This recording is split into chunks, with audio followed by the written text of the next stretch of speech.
Good morning.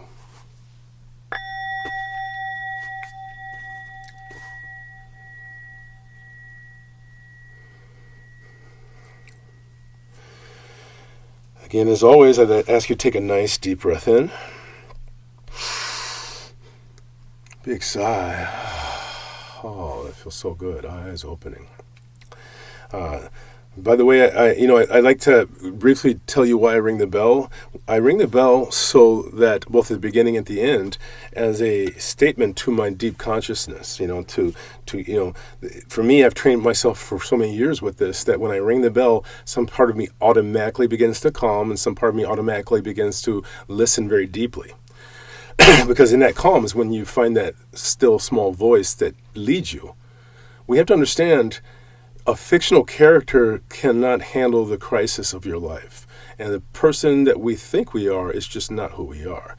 And so when we really calm, all of a sudden our authenticity reveals itself, and that intuition that is going to lead us in the right direction. The intuition that is the expression of genius. So today I just want to talk about, valor to a certain degree. That word valor, to be courageous in difficult situations. Valorous, is that a word? I'm not sure. So anyway, I just want to talk about the courage of living with your emotions, the courage of not stamping your emotions down, even the difficult ones. And I just want to talk about us and our relationship to our emotions. It was very interesting to me last night because, and I really want you guys to understand, when you see me emotional, when you see me writing emotional elements, like for instance, yesterday I was sort of revealing my experience as a young boy in an extremely violent racist situation, all the way through adolescence in that situation. So I wanted to explain the mindset. And I also wanted to reveal what it's like to be triggered by these things. And I saw that people were really, really compassionate and really upset because they thought I was in crisis, And it was I so appreciate it. But the truth is that I know how to shift myself out of those elements. It wasn't like something that was out of control. In fact, I knew exactly what I needed to do to shift it, and I did that. But the depth of concern was very powerful to me on multiple levels. One, in the sense that it's clear to me that people hadn't experienced that kind of chaotic, painful emotion.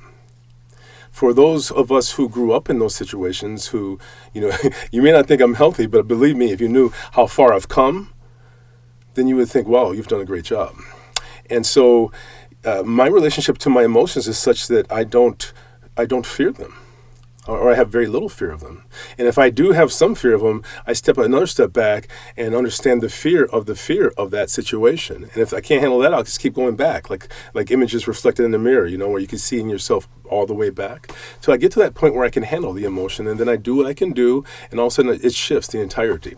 So yesterday, what I did is I used the gratitude practice to shift my own experience. I did other things too, but I use the gratitude, when you ask 4 things you're grateful for, large or small. And I asked people to do that, and I have to tell you, I'm so grateful to all those people who wrote in, because that really, I was shifted immediately. And then it was just joy, joy, joy, joy, joy, joy, joyous joy. By the way, joy, joy, joyous joy is a great mantra. Consider just run it in your mind. So I'm again, and let's break that down a little bit more. So I want to again now talk about the emotions themselves and our relationship to the emotions. You are not your emotions. They will try to convince you that you are them, because we have the ability to give life to that which we identify with. So there's some part of us that begins to identify with that emotion, and as such, because even people who are suicidal are in love with their own ego, even if they're not aware of it. And so, that emotion is trying to perpetuate itself, as we've talked about in the past. Anxiety wants to become fear. Fear wants to become terror. And so our emotions want to get more and more intense. and that's the way it works. Even in terms of in the world, you would think that because some really far right-wing groups have gotten what they want, they'd be happy, but they're not happy. It doesn't seem anyway. So the emotionally identified self is trying to manipulate a future identified self, which is weird when you think about it. And it's just not accurate. You can't do it. A future identified self can't be manipulated. But what we can do is step into the energy of transformation, manifestation, and grounding. So just be aware, if desperate people don't win in Las Vegas, there's nobody desperate who goes to Las Vegas and gets the jackpot. I'm amazed at how often professional athletes win the lottery because they don't need it. But when you're using that as your retirement strategy, which is close to mine, that ends up being the flow of that. So be aware, if you want to feel happy, don't chase happiness. Chase meaning. Don't chase anything, but be in contact with meaning and joy, which is of being on purpose. And then all of a sudden you find yourself happy often. So I wanted to bring that up. And I also want to bring up a couple other details really quickly. One is the angel card, surrender, which is what I picked today, which was picked for us today. Let's surrender to the situation. We have to feel joy, even in difficult circumstances. So the angel cards are a wonderful tool. Another tool that I use, and I do this with my clients, they're rune readings. And so, but this is the book I use, the Book of Runes. I've used this book for probably 40 years. And I get some amazing rune readings out of that. It's really amazing how often people are incredibly transformed. It seems to speak very, very often directly to them. Very rarely have I had a reading that didn't seem like it worked. So I just picked a single stone today. Usually I pick a set of 3. The beginning, or not the beginning, but the situation, the action called for, and the outcome. So I just picked one, and I picked it for all of us today. So let's see what the runes are telling us today. Wholeness, life force, the sun's energy. I'm just going to put this up. You can see it. Can you see that? Okay. This rune stands for wholeness. Isn't it interesting? And when we're dealing with fracturedness, the rune that immediately pops up deals with wholeness. That which our nature requires. We need to be whole, and yet we're fractured internally. It embodies the impulse towards self-realization and indicates the path that you must follow. That's what we were talking about before, intuition. Not from the ulterior motives, but from the core of your individuality. So if we have ulterior motives, and regardless of who we're dealing with or what we're dealing with, that is an energetic form of violence to some degree. We're working to manipulate the other person. We're not authentically being ourselves. We're sort of trying to be a Svengali, trying to activate this person or our future emotions. Seeking after wholeness is the spiritual warrior's quest. And we are spiritual warriors. And yet what you are striving to become is in actuality that which you are, by nature, you already are. We've got this. I love doing this. Okay. Let's see. The light is dim in here, so it's a little hard for me to see it. Become conscious of your essence and bring it into form. Explore it in a creative way. Start doing artwork. A rune of great power, making life force available to you. This makes a time for regeneration down to the cellular level. As a middle-aged man, and I can tell you it's really great, I'm a master at reframing. We are always framing things, and the frame that we put things in, it really shapes our experience of them. So we're looking to frame people we don't like or groups that we don't like in a certain way. So this framing, it's important to understand how to frame things in a way that makes you feel like you're winning. That develops that steady state, and it makes that joyousness. This wonderful. I love him so much because he's got so much joy, and it makes me feel good because my body looks like his. So joy is that steady flame. Joy is the flame that we have when we're not desperately chasing the emotions. If someone's desperate for you, I can assure you that you're not going to be attracted to them. And emotions are not attracted to someone who's desperate. So when we're confident and calm, then all of a sudden they just come and sit down next to us. And by the way, with a rune of great power, we have incredible power available to us now. One of my framings is when painful things happen in my life, I frame it that this was a class that I'm paying for, and I'm going to make sure I get the benefit of the class. I really want to, let's get the benefit of this. We're going to have to pay the cost. There's always a hidden cost to something really positive, and always a hidden positive to something that's really negative. So we got to glean that, and there's power to be had here. Although this rune has no reverse position, there is no reason for caution. You may see fit to withhold or withdraw or even retreat in the face of pressing situations. It sounds like us trying to not get caught in the pathway of the riot, especially if events or people are. I'm sorry, I can't see that here. If events or people are demanding that you expend your energy now, know that such a retreat is a retreat in strength, a voyage inward for centering, for balance. This timely retreat is among the skills of the spiritual warrior. This rune counsels opening yourself up, letting the light into a part of your life that has been secret. One of the things I find interesting that for me in this is, I talk about things that happen, sort of allude to them, but I don't usually let people actually see the emotional experience of that. And so I did that for others, but I ended up getting something of myself.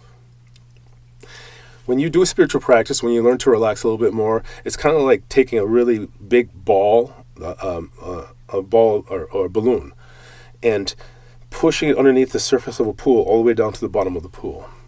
Now, when you let go, it's going to pop up and come right in front of you as it rises up, comes out of the water, and rises into the air.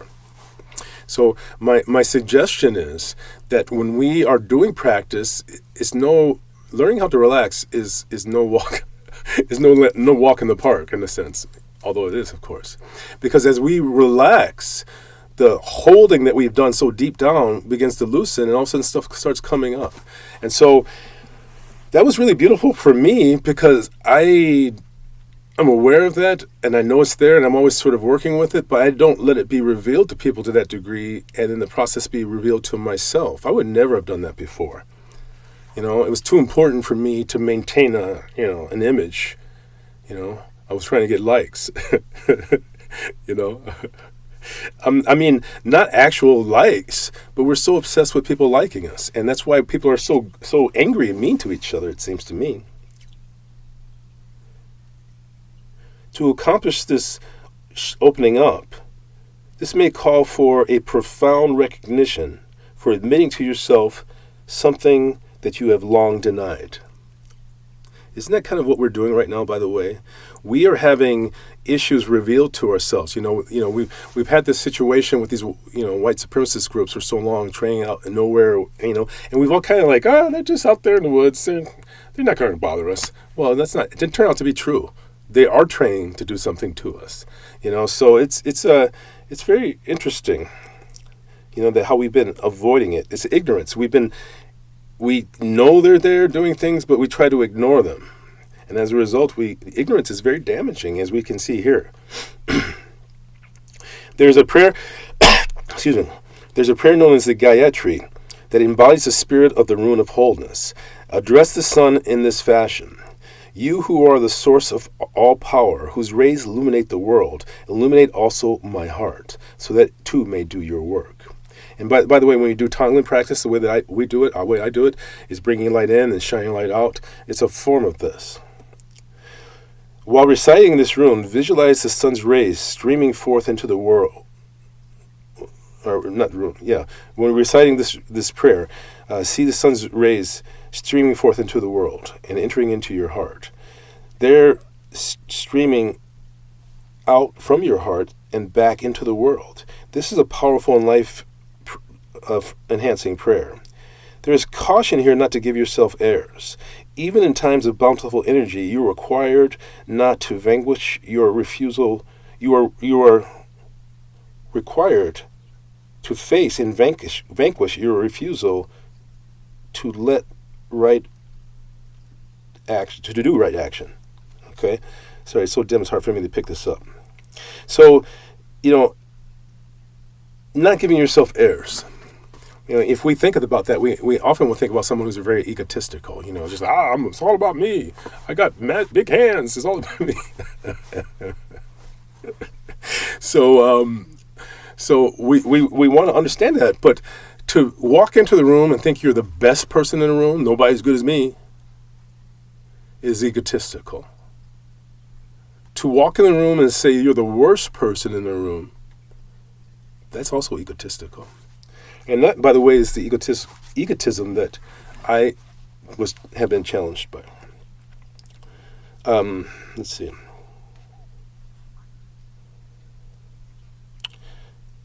Nourish the capacity to let right action flow through you. And that happens by being present and not having tunnel vision. Nourish the capacity, for it is the mark of true humility. Practice the art of doing without doing. I love that. Practice the art of doing without doing. That's when you relax back in your seat and you don't feel like, oh my God, I got to be in charge. I got to be in charge of everything. No, this is a relaxation and understanding that we're letting this deep self, whether you call it God or what have you, we're relaxing and letting it do its work.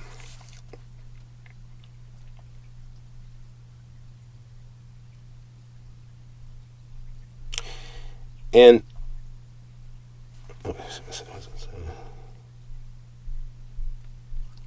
allow yourself to truly, I'm sorry. Okay, I can't read that word, it's just too dark. To truly, and then maintain your aim without manipulative effort. Okay, I can't make up that first word, but it says, aim yourself, aim yourself truly, and then maintain your aim without manipulative effort. We have to stop trying to manipulate our future self. Do the work for its own sake. Meditate because you want to meditate. What's the old saying? The reward of patience is being patient. So do the work for its own sake. And then all of a sudden things begin to happen. The same thing is true about trying to be happy. Do the work for its own sake, whatever the work is, working out, whatever. You know that one of the potentialities is happiness, but do it for its own sake. Meditate on Christ's words. I can of mine own self do nothing. Even in being ourselves, we are revealed to ourselves. Even as we have ourselves revealed to the world, it also is revealed to us at the same time. For by your own power you can do nothing. Even in loving, it is love that loves through us. This is the way of thinking and being that integrates your energies and permits the sun to flow through you, which is the ultimate goal of the spiritual warrior. So, so wholeness. Just sitting there, it's just whatever, some of the elements that come to me, and I always kind of try to go back and refer to them right after I do them, is this relaxing back and letting the rays of the sun refresh us and rejuvenate us. The sunlight is always in the present. It's not in the past or future. And when we're truly present, we are solar creatures and we recharge. Thank you guys so much. Thank you for joining me today. I really appreciate you guys. Let's ring the bell. Here we go.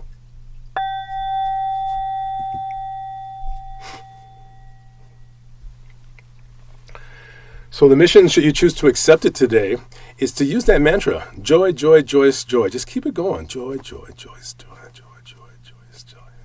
And really soak in the sun today.